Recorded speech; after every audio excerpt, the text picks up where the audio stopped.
because I said we do not have even the firepower, and I will never commit to something which will just massacre.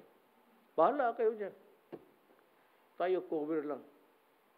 Sir, just to clarify, bilateral talks with South Korea, so that's sure, and then may ibang bansa pa po ba tayong kakausapin?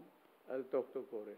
But on the sides, ganun yan eh. Pull aside ang tawag nila. Pull aside is, pag nandiyan ka, birbahin ka, kunyari, dito, halika muna sandali. Then you're in a room. Sabi, yun ang pull aside is, gusto kang kausapin ni Abi o gusto kang kausapin niya. Usap kayo. Wala yan sa agenda.